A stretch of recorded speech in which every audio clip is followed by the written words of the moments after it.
Welcome everyone to the Reignite Your Passion podcast. Here's Andrea, and today our guest is Dr. Laura Jimenez. Welcome, Laura. Hello, thank you. Thank you for coming here, and how are you today? I'm doing well. Where are you right now? Where are you based? I am in Washington State. How is living in Washington State? Living here it's good. I'm originally from Nebraska, so we get a lot of snow, and this is much more calm.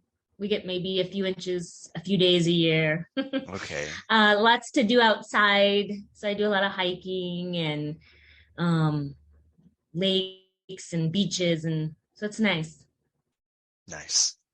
Give us a little bit of a background of yourself.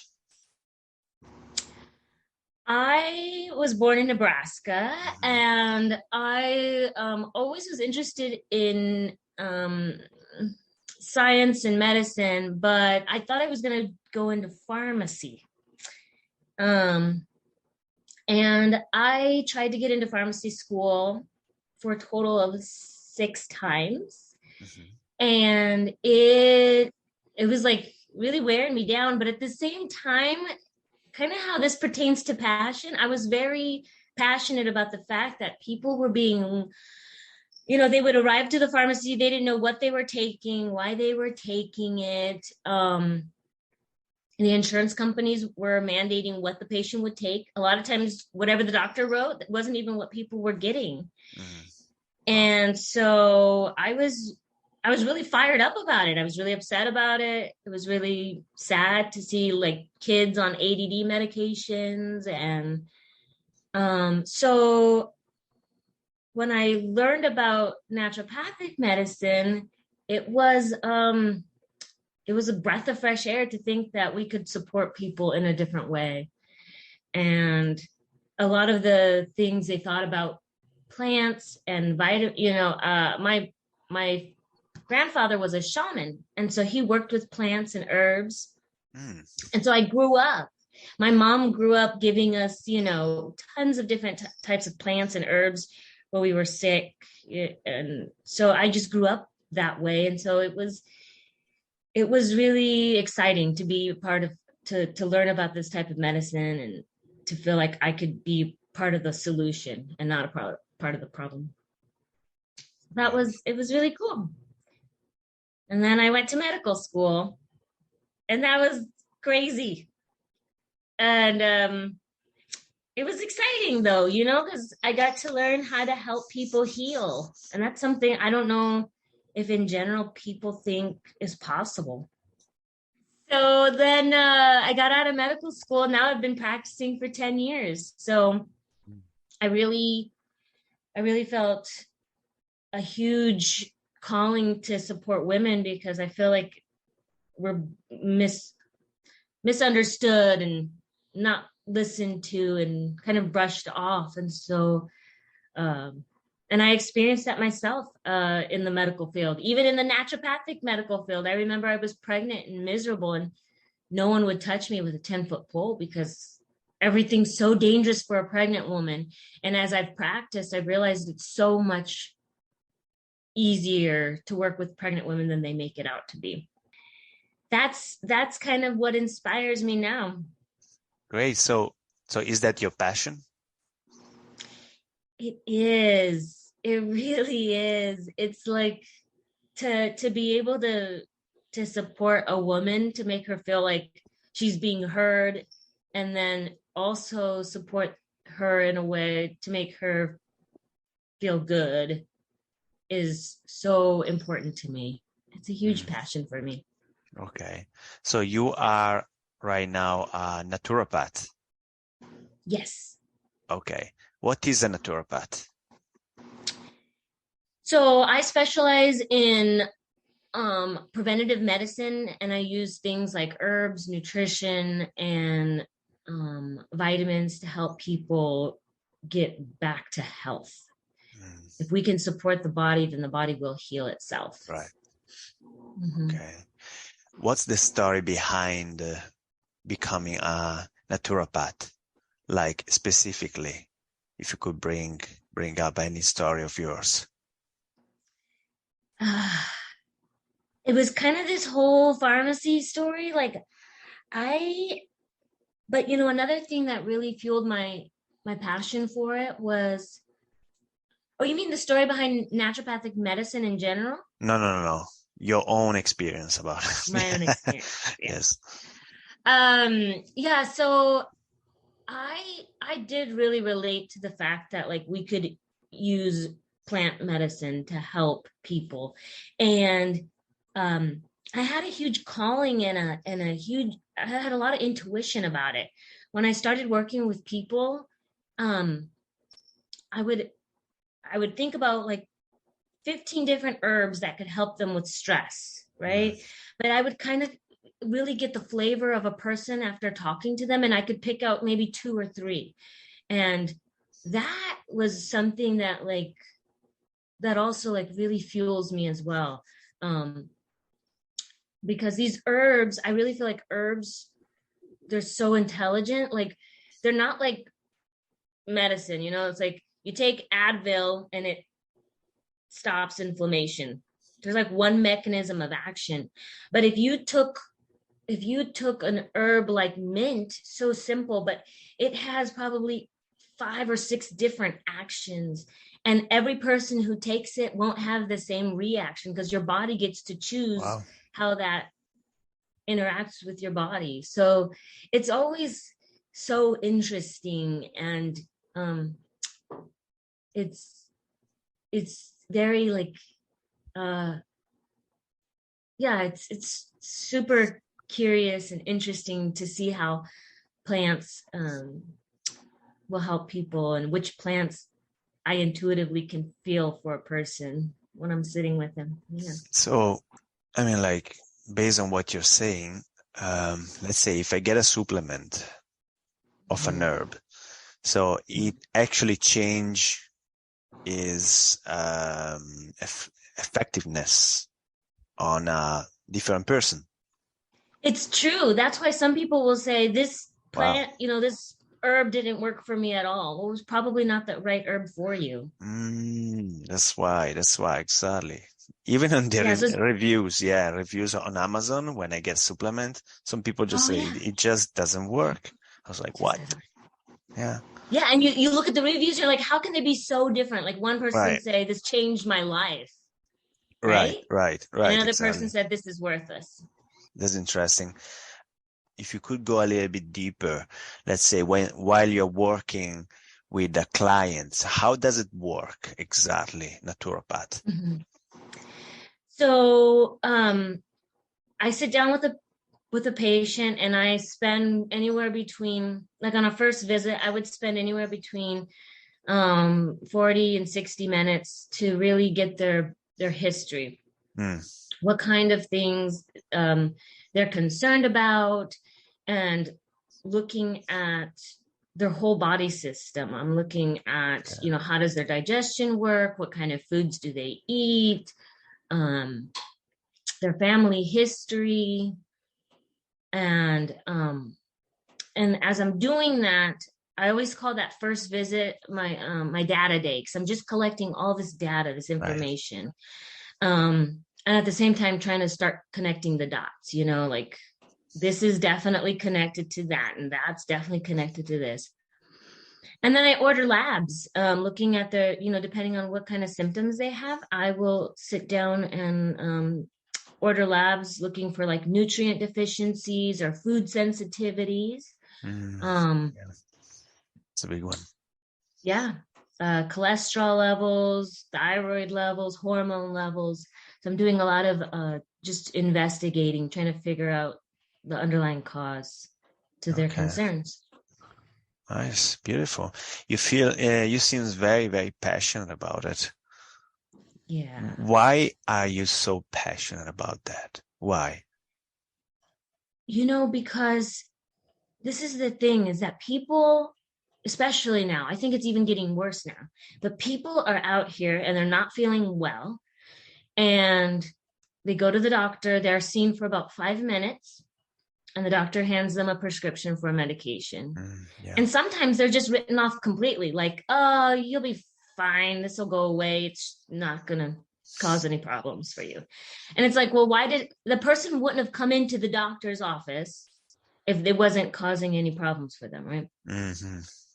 But, you know, to be able to provide that hope for someone and then to actually see it. For example, I had a woman who is 77 and she was written off by the doctor. She's diabetic and she's pretty much like, she lost her vision because of the diabetes. Wow. And she was just written off. Doctors are like, this is it. You're just going to be on insulin for the rest of your life. We can't do anything about this. And in the matter of 6 months, I have her levels already down below pre-diabetic levels. And I go, it's time for us to start thinking about taking out the insulin. And she literally was so ecstatic. She couldn't stop shaking. Like she was just, she never thought that it could even be possible. And to be able to put that hope, not only to put the hope in someone, but for them to see, look, it works. We support the body. We eat healthy things, right? We can reverse these diseases. We can improve the body's ability to heal itself. How important is hope and belief that they can actually heal? Oh, that's huge. It's huge because I've definitely had people who have simple, like diabetes is kind of complicated, but I've had people with simple diseases. But if they come in, they sit down and they're like, they have no hope that it's going to get better. They won't get better. Right. I could throw a magic pill at them, you know, the cure all, and they will not get better. It's incredible. I've heard somewhere that a study showed that the actual patient becomes really sick and we start getting sick when the doctor tells them that they're sick. As well. I mean, of course, they for sure they're sick, but yeah, when they start to feel worse, once the doctor obviously confirmed that they're sick, yeah. We actually, in my profession, we call it in my profession, we actually call it a nocebo. So you've heard of placebo, right? Mm-hmm. It's where you tell somebody that they're gonna get better from this pill, but it's actually nothing, right? Well, nocebo is the opposite. You tell someone they're never going to get better, or they have some terminal disease, or they have a certain amount of time to live. And it does the same thing, but opposite, right? They become sicker, they die faster because they believe it, just because they believe it. Right. I saw that you help women to have a healthy period. What is it? An unhealthy period and its disadvantages.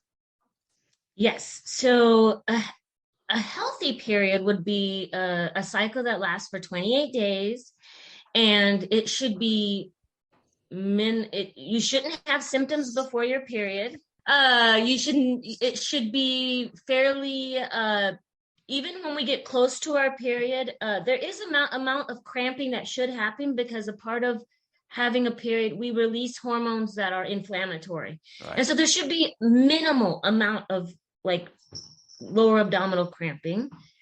A normal cycle would last, period would last between 5 and 7 days, and then it should be over.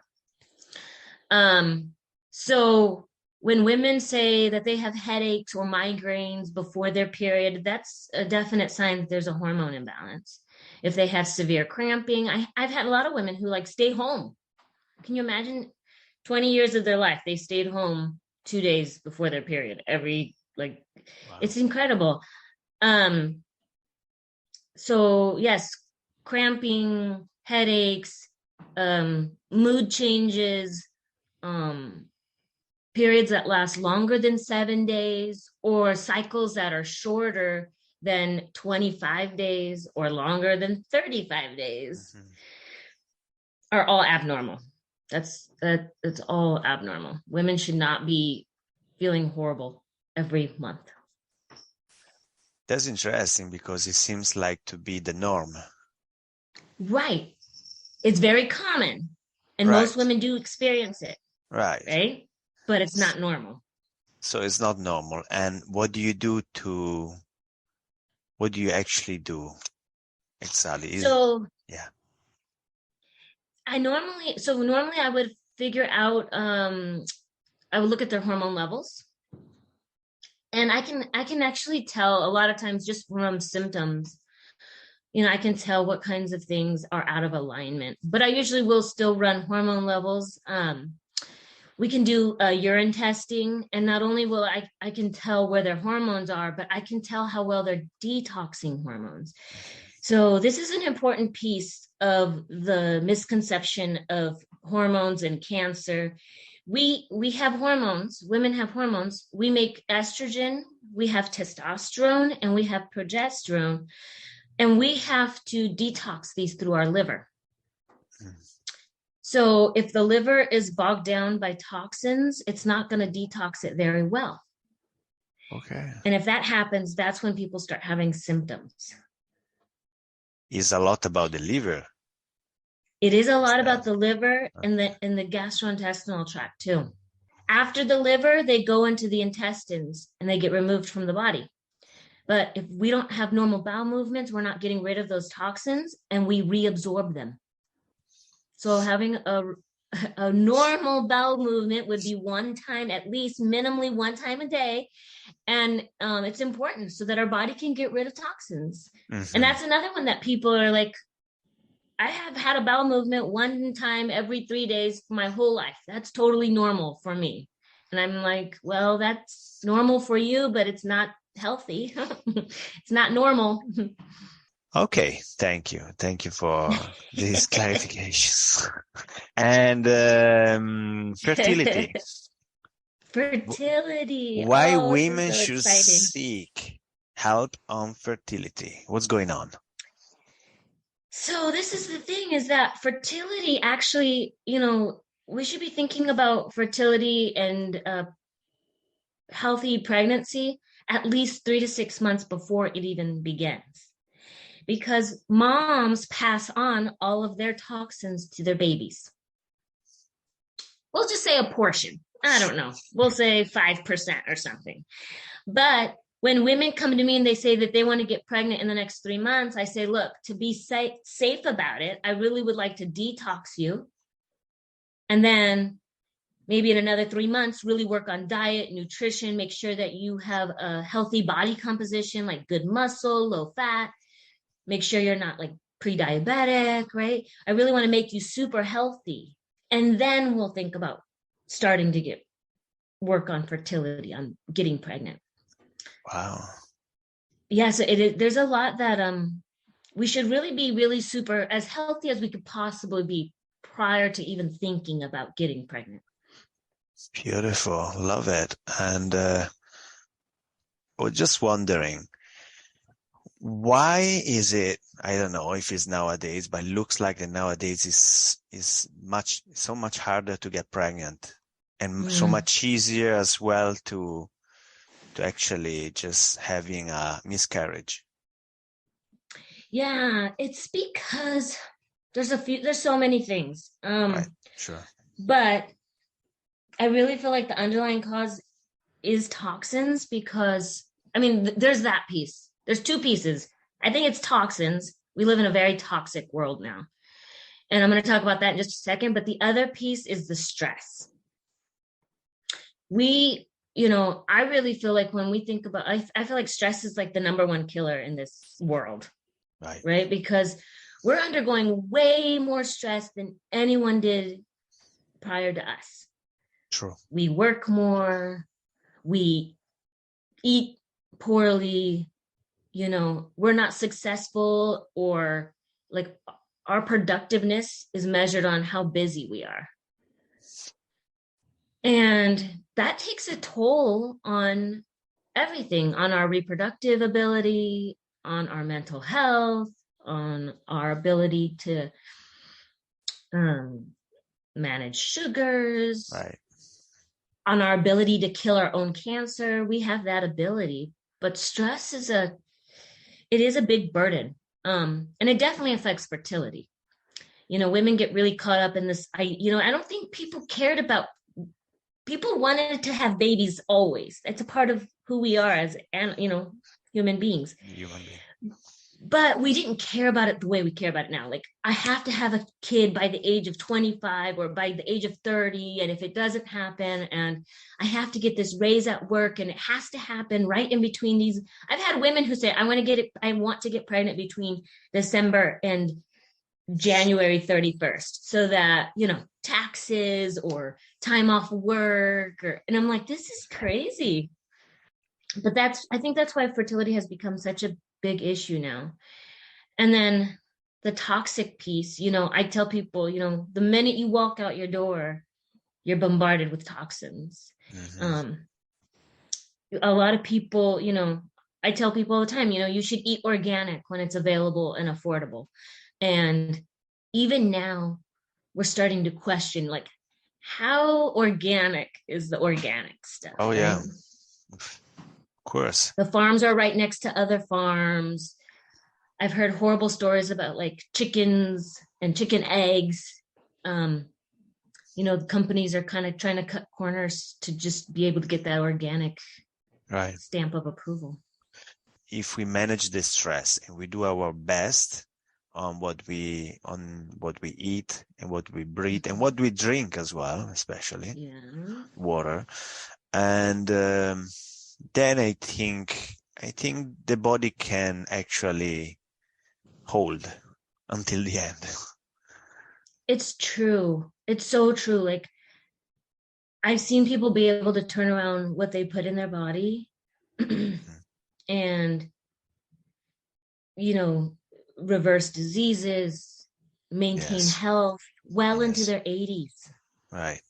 So great. Thank you for giving us a little bit of what you're doing. So who are you when you're not Dr. Laura? I'm trying to do kind of the same stuff, like just take care of my body and my mind and my emotional well-being. I love to exercise, so that's kind of my outlet. I work out at home 4 to 5 times a week, and then I work out at the gym a couple days a week, and that's like a part of my sanctuary. Okay, nice. I like to go out in nature too, like do hikes and visit. So we're right by the ocean, so we can visit the ocean, but it's very cold. Okay. But it's still nice to be by, a huge body of water. There's something to be said for nature that it makes you feel like everything's going to be okay, or it makes you feel grounded, like back on earth. Right, big mama. Yeah. Which holds us all.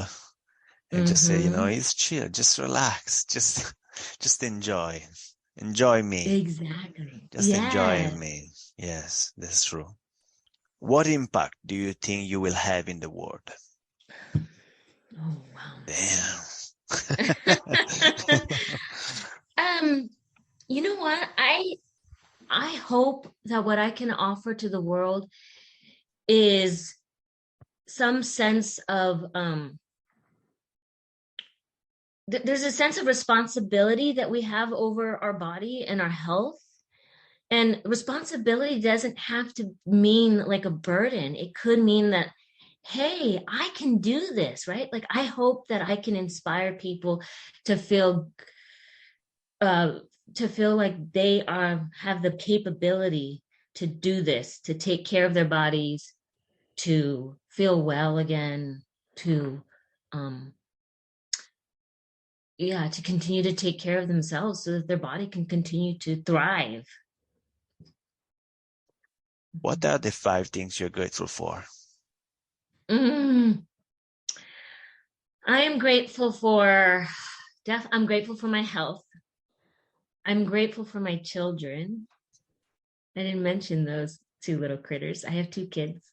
Nice. Children teach us so much about kind of what you were just saying, like everything's going to be okay. Like, we shouldn't take things so seriously, and we should enjoy the moment, right? Mm.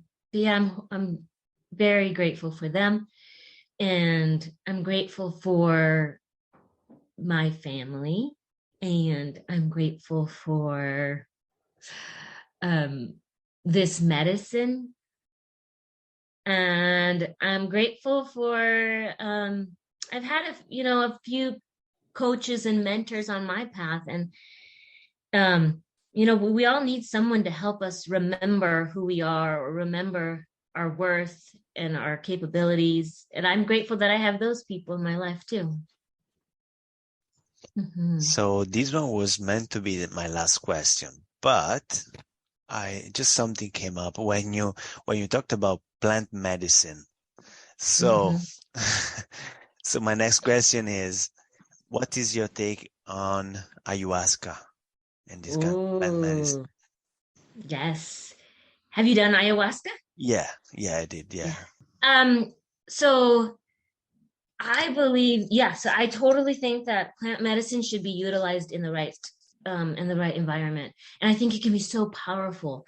And just like I was saying about the other herbs, it's true about ayahuasca too, right? Like some people, and I think that's why if you go to different regions, they have their own hallucinogenic Right. medicine. So I do kind of wonder about, like, should everyone be going to South America for ayahuasca, right? Or should like, I wonder if it's the right plant medicine for them. Like, I always wonder, like, I wonder if there's a more traditional plant medicine for wherever you came from, right? Like, I do wonder if there's certain herbs, that would help us transition, that would actually fit us better. If we were more, yeah, I just wonder if there's certain plants that would fit us better depending on where we're from.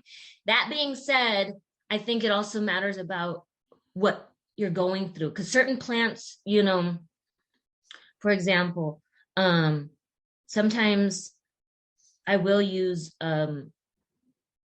I would use like cactus plant for people, Native American people, and they use that traditionally, and I feel like they respond to it better. So I've had people, um, what's the plant? I can't remember, but there's a cactus plant that's good for diabetes, and they've Peyote? used it and it gets better. Is it No, not peyote, but that's another one. That one I think is from South America. It's from South it's United Mexico? States, but also Mexico, Okay, yeah, right? Mexico, yeah. Peyote, San Pedro, I think there was another one. This is another one, yeah. There's another one. Yeah. But yeah, I think that plant medicine could be, it's super transformational in the right setting for the right people, right? Yeah, absolutely. I believe it is. I believe should not be taken too often as well. Yeah, Um, I agree. because you kind of get a little bit outside the realm of where you are. Yeah, Okay. reality, right? Yeah, reality. And it looks like when the plant then does the work for you, the whole work for you, or you believe that the plant does the whole work for you, then, kind of becomes an addiction again. Right. Like, you have to be, you can't be, because if you're doing it too often, you're almost escaping now.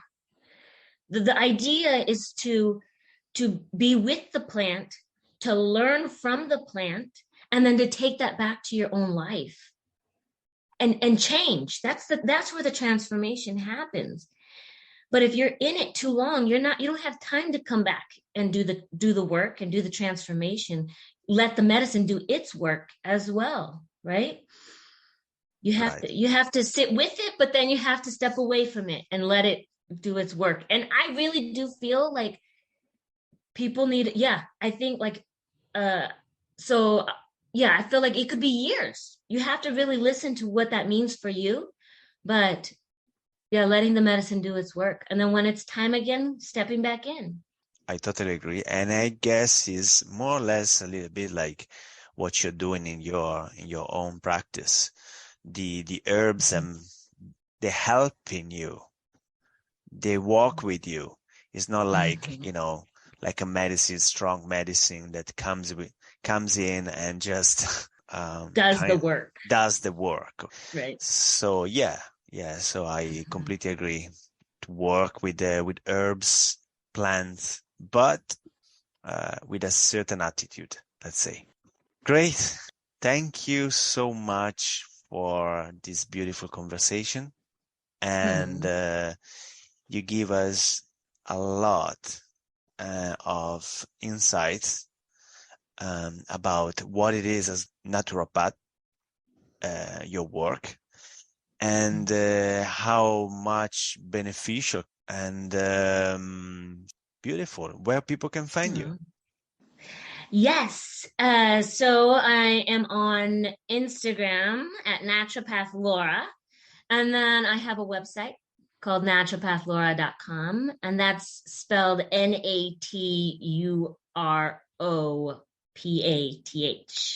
Naturopathlaura.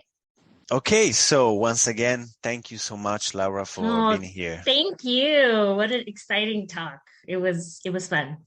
Grazie. Ciao, ciao. Yeah. Take care. Ciao.